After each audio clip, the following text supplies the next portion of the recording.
चुप रहा। तो का करी तू जाइबो त रोल धरी त का धरी।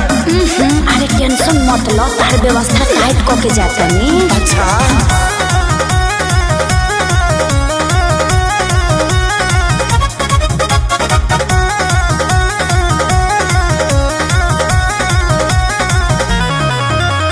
लगन में हो जाए शादी, चली जाए वो हम ससुराल।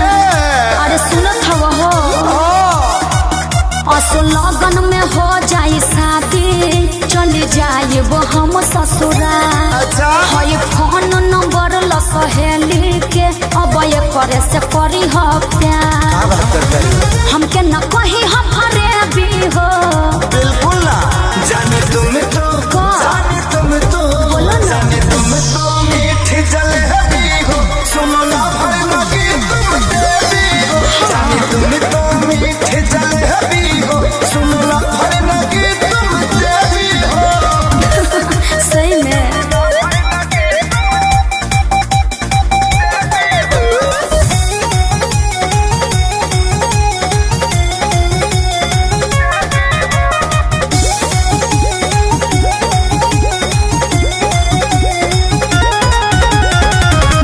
जबूरी हो ऐसे बातूरी हो।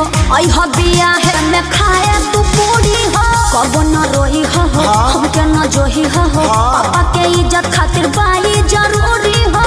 अरे तनी फीलिंग के फील कर। भाई त सुना का दुआरा पजाई। ठीक बा तहरा शादी के मिठाई डरली मन भरे हम खाई। जाता नी गिफ्ट देके है भी हो। जाने तुम तो जाने तुम तो जाने तुम तो मीठी जलेबी हो। सुनो ना भाई जाने तुम तो मीठी जलेबी हो। सुनो ना भाई नगी तुम देवी हो। वो कैसे हो? तू जब अपना सहेली के नंबर दे देबे तो हमरे नया चीज बेटा जाए ना। आई लव यू जाने आई लव यू।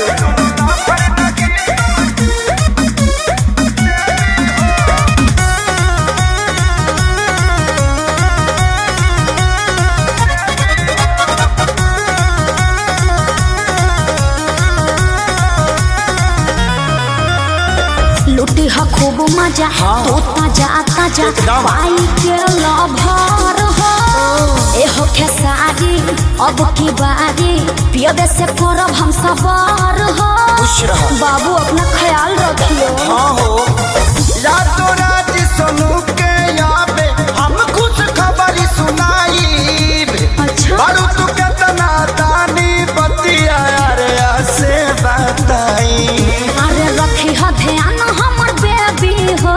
एकदम जाने तुम तो जाने तुम तो जाने तुम तो मीठी जलेबी हो। सुनो ना भाई नगी तुम देवी हो। जाने तुम तो मीठी जलेबी हो। सुनो ना भाई नगी तुम देवी हो। कुछ भी बोलते हो है ना। जाने तुम तो मीठी जलेबी